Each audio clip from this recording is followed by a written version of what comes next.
તો નમસ્તે મિત્રો, આજથી આપણે એક નવી સિરીઝ સ્ટાર્ટ કરવા જઈ રહ્યા છીએ, જેમાં આપણે ભારતના સાંસ્કૃતિક વારસાના જેટલા પણ ઇમ્પોર્ટન્ટ ટોપિક છે વન બાય વન કવર કરશું. તો એમાં સ્ટાર્ટિંગથી આપણે લઈએ તો વાત કરીએ કે સાંસ્કૃતિક વારસો એ એકચ્યુઅલીમાં ચાલુ હડપ્પન સંસ્કૃતિથી થાય છે. બટ કેવું, હડપ્પન સંસ્કૃતિમાં આપણે નગર રચનાની વાત કરીએ, માટીકામની વાત કરીએ, ધાતુકામની વાત કરીએ, બટ જે પણ કંઈ ઇમ્પોર્ટન્ટ મોન્યુમેન્ટ આપણને જોવા મળતા હોય કે ભાઈ શિલાલેખ છે, સ્તૂપ છે, સ્તંભ છે, બરાબર, એવું એમાં કંઈ સિગ્નિફિકન્ટ જોવા નથી મળતું, કારણ કે એની લિપિ જે છે એ જ આપણે હજી સુધી સમજી નથી શક્યા. એટલા માટે થઈને એક્ઝામ પર્સપેક્ટિવથી અને કહેવાય ને કે એક સમજવા માટે ઇમ્પોર્ટન્ટ ટોપિક ચાલુ થાય છે મૌર્યન સામ્રાજ્યથી. તો મૌર્યન સામ્રાજ્યથી આપણે સ્ટાર્ટ કરીએ તો સૌથી પહેલાં પરિચય જોઈ લે કે ભાઈ મૌર્યન સામ્રાજ્યની વાત કરીએ તો મેઇનલી આપણે 3 રાજાની વાત કરીએ કે એના સ્થાપક ચંદ્રગુપ્ત મૌર્ય, જેણે મૌર્યન સામ્રાજ્યની સ્થાપના કરી. નંદ વંશના રાજા ધનાનંદને ગાદી પરથી હટાવી અને મૌર્યન સામ્રાજ્યની સ્થાપના કરે. ત્યારબાદ એના પુત્ર બિંદુસાર આવે છે ને ત્યારબાદ સૌથી ગ્રેટ કહેવાય ને કે ભાઈ મૌર્યન સામ્રાજ્યના સૌથી મહાન શાસક કે જેને આજની ડેટમાં બી એટલું એનું સિગ્નિફિકન્સ છે કે ભાઈ આપણું ભારતનું અશોક ચક્ર, આપણું રાષ્ટ્રીય ચિહ્ન પણ એના ચિહ્ન પરથી લેવામાં આવેલું છે, એવા રાજા અશોક. તો હવે જે બી કંઈ સાંસ્કૃતિક વારસા પોઈન્ટ ઓફ વ્યૂથી આપણે વાત કરીએ ને તો જે બી મોસ્ટ ઓફ ધી કામ અશોક જ કરે છે.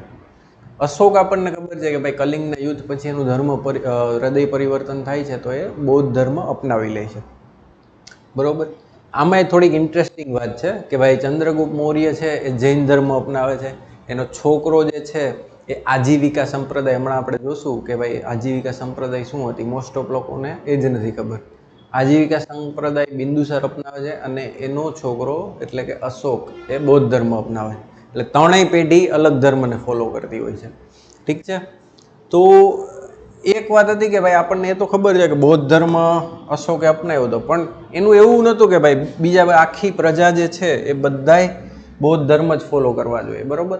એણે એક નવો કોન્સેપ્ટ લેવો હતો કે શ્રમણ પરંપરા. હવે શ્રમણ પરંપરા એટલે શું, તો કે ભાઈ ઓકે, સ્ટેટનો રિલિજન અને રાજાનો રિલિજન જે છે ધર્મ એ બૌદ્ધ ધર્મ છે, પણ તમે તમારી રીતે તમને જે ગમે એ ધર્મ ફોલો કરી શકો છો, એમાં તમને કોઈ જબરજસ્તી નથી, બરાબર. તો એ જ હતી શ્રવણ પરંપરા. એમાં બીજું લખ્યું છે કે ભાઈ આવી રીતના ખાલી ને ખાલી બૌદ્ધ ધર્મના પણ નહીં પણ બીજા ધર્મના મંદિર છે, બરાબર, એવી બધી વસ્તુ પણ અશોકે બનાવી દીધેલી હતી.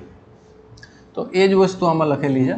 હવે આપણે મેઇન કન્સેપ્ટથી સ્ટાર્ટ કરીએ કે ભાઈ મૌર્યન સામ્રાજ્યમાં શું શું આપણને જોવા મળતું હતું.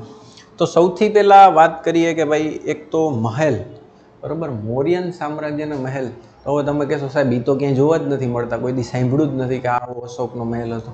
તો એનું કારણ છે, આપણે વન બાય વન જોઈ લઈએ કે ભાઈ એક તો આપણને સૌથી પહેલાં સ્ત્રોત ક્યાંથી મળે છે, બરાબર, કે આના મહેલ આવા હતા, આ મહેલમાં, કારણ કે ફિઝિકલી અત્યારે તો અવેલેબલ નથી. જે પણ કંઈ આપણને કહેવાય ને કે ભાઈ એક લખાયેલો ઇતિહાસ છે ને એ ભારતના દેશમાં બહુ મોડો સ્ટાર્ટ થાય છે. ઇવન ચાણક્ય હતા પણ એ કહેવાય ને ઇતિહાસ નહોતા લખતા, એ અર્થશાસ્ત્ર અને રાજનીતિક જે પણ કંઈ વસ્તુ હતી એના અર્થશાસ્ત્રમાં લખેલું હતું. તો એવી જ રીતે આપણને એક તો ખબર છે કે ભાઈ ચંદ્રગુપ્ત મૌર્ય જ્યારે રાજા બને છે પછી એ સેલ્યુકસ નિકેટરને હરાવે છે, બરાબર, અને ક્યાંક ને ક્યાંક કહેવાય ને ગ્રીસ સાથે એક સંબંધની શરૂઆત કરે છે. એના સેલ્યુકસ નિકેટરના પુત્રી સાથે વિવાહ કરે છે અને સેલ્યુકસ નિકેટરનો એક દરબારી હોય છે મેગેસ્થેનિસ, એને પોતાના કોર્ટમાં એક કહેવાય ને દૂત તરીકે સ્થાપિત કરે છે. એક તો મેગેસ્થેનિસ એ આખી બુક લખેલી હતી ઇન્ડિકા નામ. તો ઇન્ડિકામાંથી આપણને અમુક સ્ત્રોત મળે છે. બીજી વસ્તુ તો કે ભાઈ આપણને ખબર જ છે કે ચાઇનીઝ ટ્રાવેલર આપણા દેશમાં બહુ આવતા, બધા અલગ અલગ ઉદ્દેશ્યથી આવતા. એમાં ચાઇનાથી અમુક બૌદ્ધ ધર્મ શીખવા આવતા, બરાબર. પછી અમુક લોકો અહીં તક્ષશિલા છે આપણી નાલંદા યુનિવર્સિટી, એમાં અભ્યાસ માટે આખા વર્લ્ડમાંથી આવતા. અત્યારે કેમ ઓક્સફોર્ડનું બહુ નામ છે, એ ટાઈમમાં આપણી નાલંદા અને તક્ષશિલાનું નામ હતું. તો એવી જ રીતે આપણને મેગેસ્થેનિસ મૌર્ય સામ્રાજ્યના મહેલોના માનવ જાતિના સૌથી મહાન રચનાઓમાંથી એક વર્ણવે છે, બરાબર. બીજા ચીનના પ્રવાસી ફાહિયાન બરોબર, કે જે 4થી 5મી સદીમાં ભારતમાં આવ્યો હતો એના લખાણમાં પણ આપણને જોવા મળે છે. હવે અત્યારની ડેટમાં શું કામ નથી જોવા મળતું? તો કે ભાઈ એનું સૌથી મોટું કારણ છે કે એ ભાઈ લાકડાની સામગ્રીથી બનેલા હતા. પણ લાકડું આપણને ખબર જ છે કે અમુક ટાઈમ બાદ એ ડીકે થતું હોય, લાંબા સમય સુધી રહે નહીં. બરાબર, એ ટાઈમમાં માટીકામનું ઈંટની શોધ હડપ્પામાં હાલાકી થઈ ગઈ હતી, બટ ત્યારબાદ કહેવાય ને કે ભાઈ વૈદિક યુગથી થોડુંક ડિક્લાઇનમાં વયું ગયું હતું આપણું કન્સ્ટ્રક્શન. તો એ ટાઈમમાં આપણા જે મહેલ છે મોટા મોટા રાજાને એ લાકડાથી બનતા હતા. અમુક વર્ષો પછી સ્વાભાવિક છે કે ભાઈ એ ડીકે લાકડું તો થવાનું જ છે, એટલા માટે થઈને આજની ડેટમાં એ જોવા નથી મળતા. બીજું શું છે તો કે ભાઈ પર્શિયન પ્રભાવ એમાં જોવા મળતો. હવે ભારતની સીમા આજની સીમા જેવી નથી. એ ટાઈમમાં પાકિસ્તાન છે, બાંગ્લાદેશ છે, નેપાળ છે, બરોબર, ભૂટાન છે, પછી અફઘાનિસ્તાન છે, એ બધુંય અખંડ ભારતનું શાસન હતું એ ટાઈમ. અફઘાનિસ્તાન પછી જો કોઈ રાજ્ય આવતું હોય તો એ કયું હતું? એ ટાઈમનું પર્શિયા, એટલે કે ઈરાન.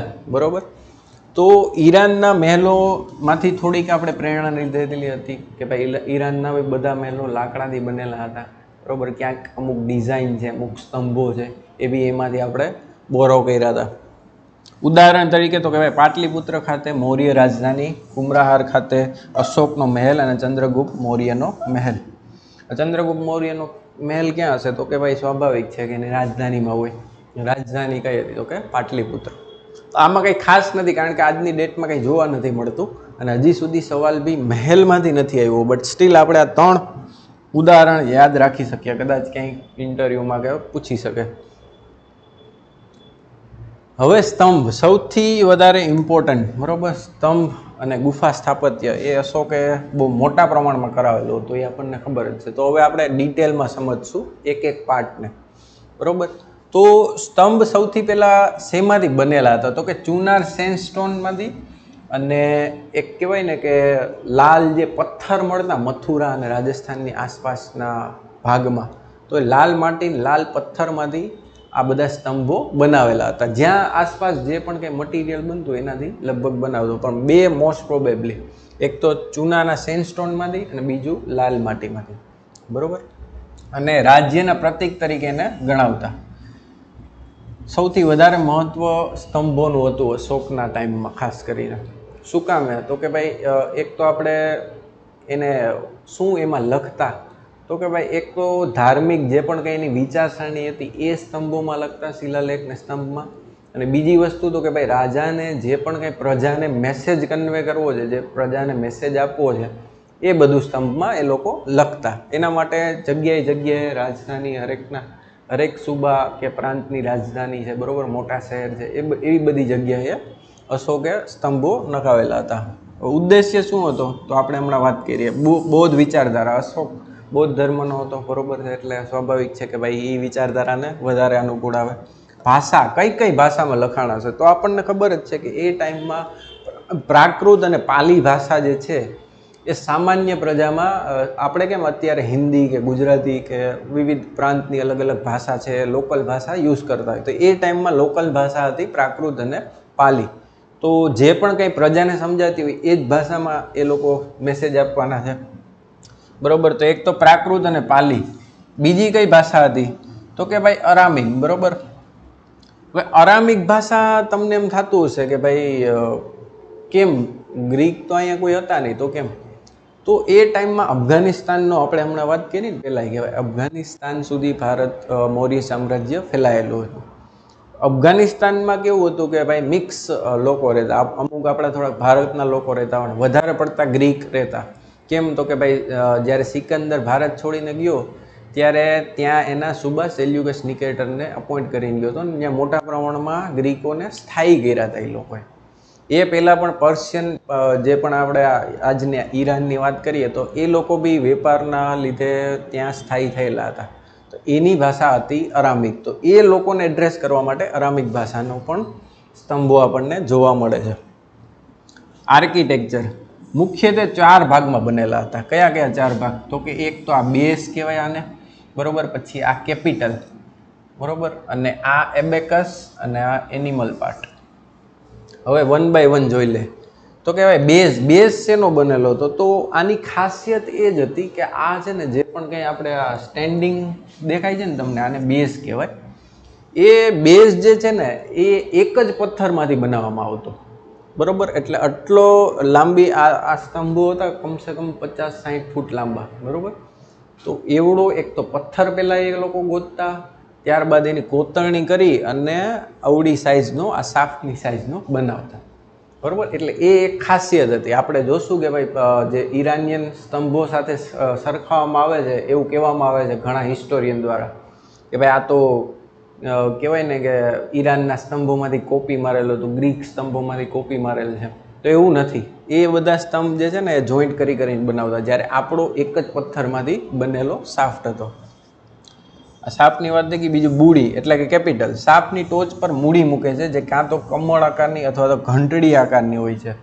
હવે જો આ સેમ વસ્તુ આની વાત કરે છે, આ કાં તો કમળ આકારની હોય કાં તો ઘંટડી આકારની. એટલે આ એક ભાગ અલગ થઈ ગયો, આ અલગ ભાગ બનાવી અને એની અંદર કહેવાય ને, આજ તમે કદાચ જોતા હોય આજની ડેટમાં શાફ્ટને કેવી રીતે જોડવામાં આવે, તો કંઈ આ એક અલગ હોય, અહીંયા એક આવી રીતના એક કહેવાય ને લોખંડનો કે કોઈ એવા મટીરિયલનો એક સળિયો મૂકવામાં આવે અને એની ઉપર જે આ આપણે કમળ આકારની વાત કરીએ ને એને બેસાડે.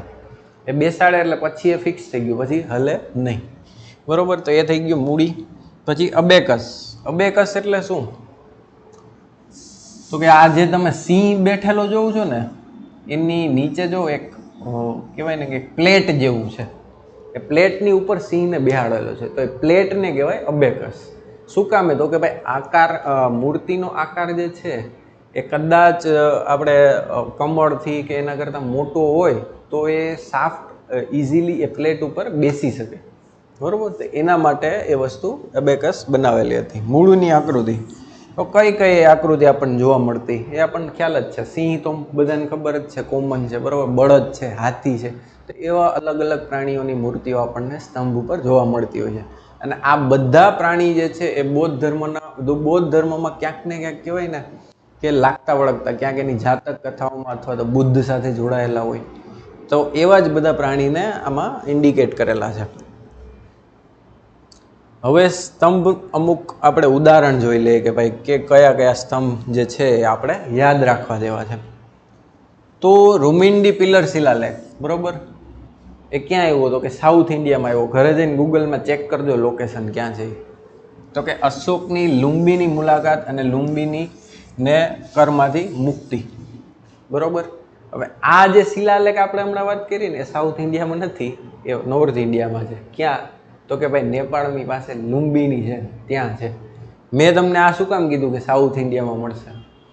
તો કે એક સેમ વસ્તુ, સેમ ઘટના બની હતી સાઉથ ઇન્ડિયામાં. એક જગ્યા છે જ્યાં જ્યારે અશોક પહેલી વાર જાય છે ને ત્યારે એનું કહેવાય ને એ એકમાત્ર એવો સ્તંભ શિલાલેખ છે કે જ્યાં અશોકની મૂર્તિ, કહેવાય ને કે ભાઈ અશોક જે આવે છે, રથ કાઢે છે, રથયાત્રા એના સાથીઓ સાથે, એની રાણીઓ સાથે, એની આકૃતિ એમાં દોરેલી છે. તો એ તમારું હોમવર્ક છે કે એ તમે ગોતજો કે કયો શિલાલેખ કે કયો સ્તંભ છે, બરોબર. બીજું નિગાલી સાગર સ્તંભ. તો એનો ઉલ્લેખ અશોકે બૌદ્ધ કોણકામના સ્તૂપની ઊંચાઈ અને તેના બમણા કદમાં વધારી હતી. આ શિલાલેખ જે છે ને પહેલેથી હતો, અશોકે એને બમણી હાઇટમાં વધારેલો, બરોબર. મુખ્ય સ્તંભ શિલાલેખ સારનાથ. આપણને બધાને ખબર જ છે કે ભાઈ સારનાથ જે છે, બરોબર, એ બહુ ફેમસ છે સ્તૂપ માટે પણ અને એક સ્તંભ માટે પણ. શું છે? તો કે વારાણસીની નજીક અશોક દ્વારા ધર્મચક્ર પ્રવર્તન અથવા તો બુદ્ધના પ્રથમ ઉપદેશની યાદમાં બંધાવવામાં આવ્યું હતું. બુદ્ધનો પ્રથમ ઉપદેશ એને ધર્મચક્ર પ્રવર્તન તરીકે ઓળખાય. બુદ્ધ ધર્મ જો તમે ડીપમાં જાણ્યો હોય, બરાબર, સમજો હોય, તો કહેવાય ને કે ભાઈ જ્યારે બુદ્ધને જ્ઞાન પ્રાપ્તિ થાય છે ત્યારે એક અલગ ઘટના બને છે. બુદ્ધ જ્યારે એનો પહેલો ઉપદેશ આપે છે ત્યારે અલગ ઘટના, જેને આપણે ધર્મચક્ર પ્રવર્તન કહીએ છીએ, બરાબર. પછી જ્યારે બુદ્ધ કહેવાય ને શરીરને છોડી દે છે ત્યારે એક અલગ ઘટના બને છે. તો એ બધી ઘટનાઓને અલગ અલગ શિલાલેખ કે ક્યાંક ને ક્યાંક ઇન્ડિકેટ કરેલા છે અશોકે. વૈશાલી સ્તંભ બિહાર એકલસિંહ, જેમાં કોઈ શિલાલેખ નથી. સંકિસ્સા પિલર. લોરિયા નંદનગર્થ, લોરિયા અરરાજ અને અલ્હાબાદ સ્તંભ. બરોબર, આ બધી ખાલી લોકેશન છે, એ ક્યાંક ને ક્યાંક એકાદી વાર એક્ઝામમાં આવેલા હોય. હજી સુધી ગુજરાતમાં એવું નથી પૂછતા, પણ યુપીએસસીમાં પૂછે છે કે ભાઈ આ વસ્તુ કયા શિલાલેખમાં તો કયા સ્તંભમાં જોવા મળે. એટલે આપણે એ પેટર્નને ફોલો કરતા જઈએ તો ક્યાંક ને ક્યાંક આપણને ફાયદો રહે, એક એક્ઝામિનેશનમાં એ જ આપણને મળીએ. હવે જો આપણે હમણાં વાત કરી હતી ને કે ભાઈ ફારસી સ્તંભ સાથે શું સમાનતા છે પહેલાં જોઈ લે, પછી આપણે જોશું કે શું એમાં ડિફરન્સ છે ને કેમ આપણે કહી શકીએ કે આ કોપી પેસ્ટ નથી, આ એક અલગ ભારતની અલગ રચના હતી. તો સમાનતામાં શું, તો કે ભાઈ પોલિશ સ્ટોન અને મોટી ફેસ, આ બધા જે પણ સાફ્ટ મળે છે ને એ બધા પોલિશ હતા ગ્રીક સ્તંભમાં ભાઈ, અને આપણામાં બી પોલિશ મળે છે. બરાબર, એટલે એ એક સમાનતા થઈ ગઈ. ઘોષણાઓ, તો કે આમાં એ રાજા પોતાની ઘોષણાઓ જે પણ કાંઈ પ્રજાને મેસેજ આપવો હોય એ લખતા, અને આપણે બી સેમ એ વસ્તુ કરતા. બરાબર, એ થઈ ગઈ બીજી સમાનતા. ત્રીજી, તો કે ભાઈ ત્રીજી વ્યક્તિ, બંને સામ્રાજ્યોના શિલાલેખો ત્રીજી વ્યક્તિમાં શરૂ થાય છે અને પછી પ્રથમ વ્યક્તિ તરફ જાય છે. હવે આ શું, ત્રીજી વ્યક્તિ તરફ જાય છે ને પ્રથમ વ્યક્તિ તરફ પાછી જાય છે, તો કે સમજી લ્યો કે આ જેટલા પણ સ્તંભ કે શિલાલેખ હતા ને ક્યાંક ને ક્યાંક એક ઇનડાયરેક્ટ મેસેજ આપતા. શું આપતા, તો કે ભાઈ એક તો સમજી લ્યો કે આ ધર્મનું આપણે કીધું ને કે એક ચિહ્ન દર્શાવતું. બરાબર, ક્યાંક ને ક્યાંક સિંહ છે, બરાબર, તો એ મૌર્યન સામ્રાજ્યનું કહેવાય ને કે પ્રતીક માનવામાં આવતું. એટલે ડાયરેક્ટલી એ અશોકને ઇન્ડિકેટ કરતું, અને ઇનડાયરેક્ટલી શું, તો કે ભાઈ જ્યાં સુધી અશોક જીવતો હતો ને ત્યાં સુધી કોઈએ બગાવત નથી કરી. શું કામ, તો કે બધાને ખબર હતી કે ભાઈ આ જે રાજા છે એ અત્યારે ઓકે બૌદ્ધ ધર્મ અપનાવી અને શાંત થઈ ગયો છે, પણ આ લડવાનું ભૂલ્યો નથી. જો આપણે બગાવત કરશું તો હારાવાઈટ નહીં રહે. બરાબર, એવા ઇનડાયરેક્ટ મેસેજ અમુક વસ્તુ અમુક શિલાલેખ કે સ્તંભોમાં આપણને મળતા રહેતા. ફારસી સ્તંભો સાથે તફાવત. હવે તફાવત શું છે, તો કે ભાઈ મૂડીની આકૃતિ. હવે કુંભકર્ણના હોલના મૌર્ય સ્તંભમાં ગેરહાજર રહેતી, જ્યારે પર્સોપોલિસ સ્તંભોમાં વિસ્તૃત મૂડીની આંકડા છે. મૂડી આપણે હમણાં વાત કરી એમ શું હતું, આપણે ઇમેજથી જ સમજીએ. Just a second.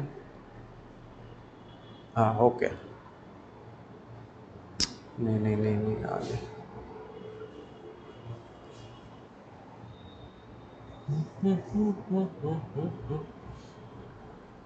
હવે જો મૂડી એટલે શું, તો કે આપણે ભાઈ સાફની ટોચ પર જે આ કમળ આકારની હતી ને એ. બરોબર, આટલી વારમાં તમને ભૂલાઈ ગયું છે, મને ખબર જ હતી, એટલા માટેથી પાછું પિક્ચર લીધું હતું આપણે. બરોબર, તો કે ભાઈ મૂડીની આકૃતિ. હવે એ જે પર્શિયનમાં તમે જોવો ને તો મૂડી કંઈ લગભગ નથી મળતી. બરોબર, લગભગ એની ઉપર સીધું સાફ્ટ ઉપર સીધી જે પણ કંઈ એના પ્રાણીઓ કે દેવતાઓની આકૃતિ આવતી ને સીધી એ જ આવી જાય, જ્યારે આપણે એ અલગ પ્રોવિઝન આપેલું હતું. બીજી વસ્તુ તો કહેવાય આકાર અને સુશોભન. મૌર્ય કમળનો આકાર પર્શિયન સ્તંભથી એકદમ અલગ છે. બરોબર, મૌર્ય કમળ જેવું કમળ તો ત્યાં જોવા જ નથી મળતું. આપણે કીધું ને સાફ સીધી ગાયબ જ થઈ જાય છે આખી.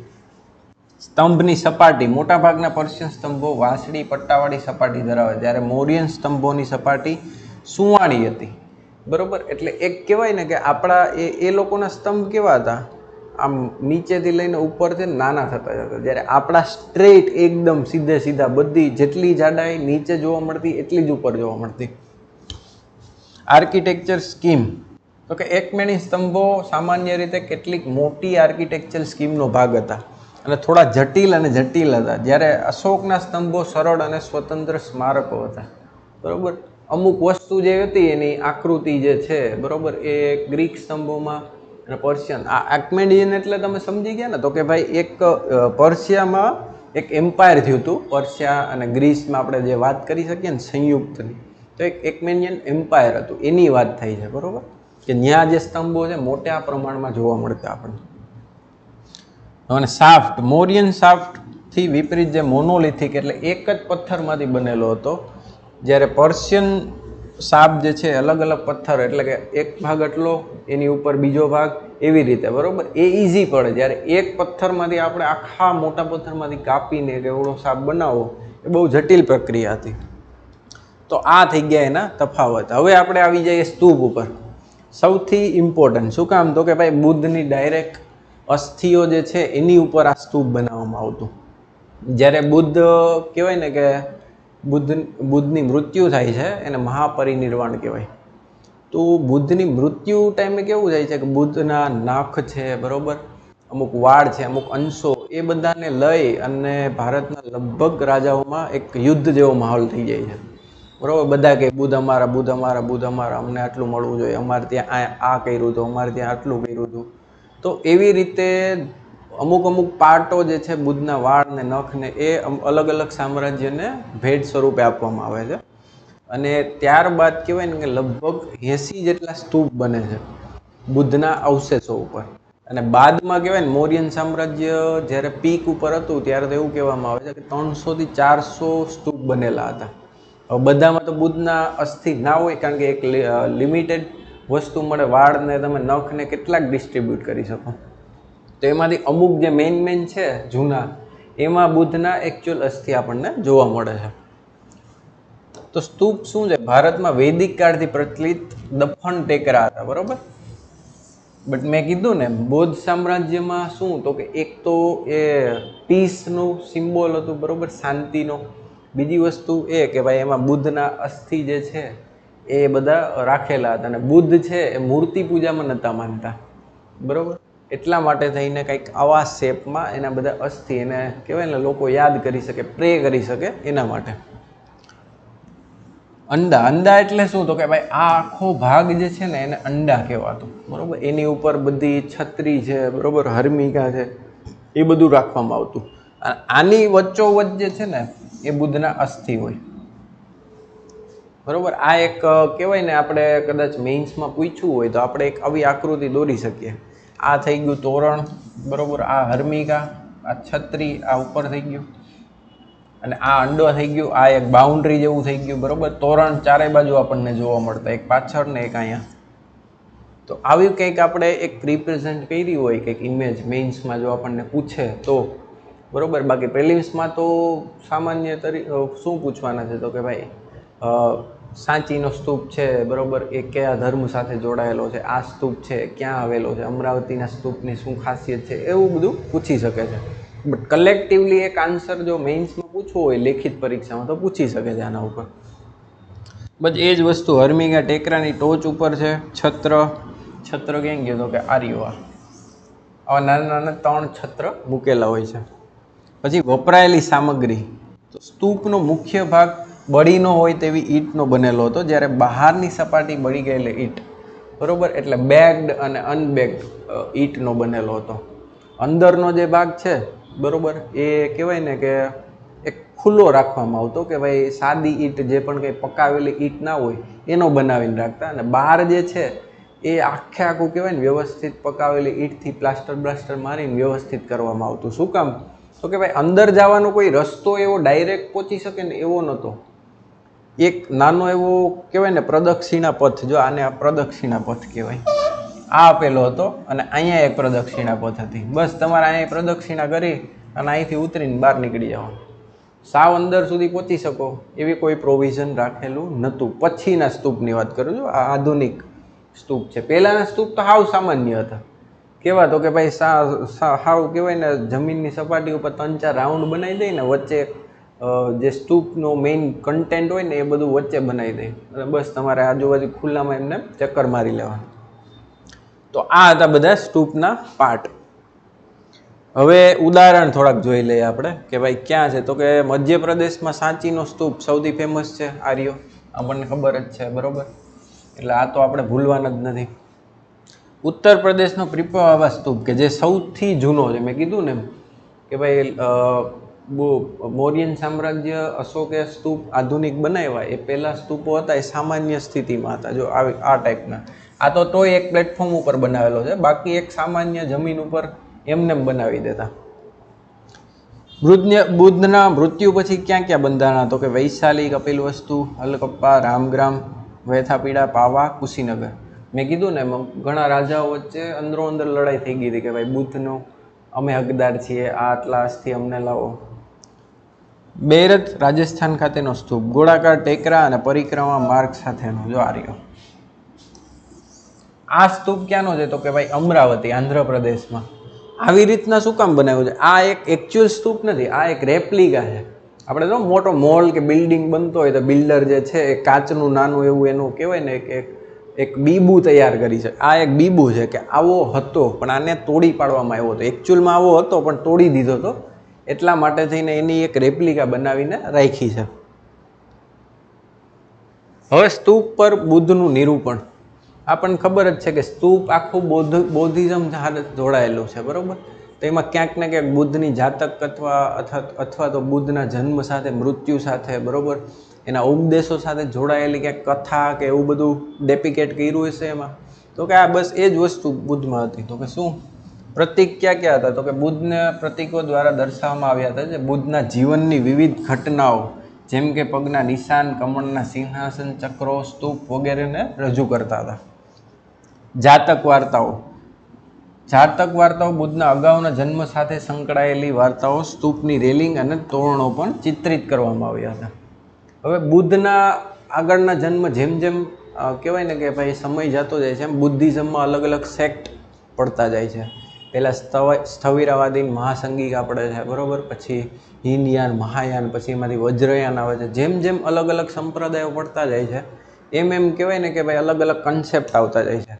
એવું કહેવામાં આવે છે કે ભાઈ બુદ્ધ જે છે એ પહેલાં બુદ્ધ નહોતા, એની પહેલાં બી ઘણા બુદ્ધ આવી ગયા હતા, બરાબર. બુદ્ધ જે છે એ એની પહેલાંના જન્મમાં આ હતા. તો એ બધી વસ્તુ એ લોકો સ્તૂપમાં દર્શાવતા. જાતક વાર્તાઓ જેમાં વારંવાર નિરૂપણ જોવા મળે છે કે છાંદક જાટક, સીબી જાટક, ઋતુ જાટક, વસંતરા જાટક, વિદુર જાટક અને સમાજાતિ. બુદ્ધના જીવનની મુખ્ય ઘટનાઓ. બસ એ જ વસ્તુ સ્તૂપ ઉપર નિરૂપણ બધું થતું.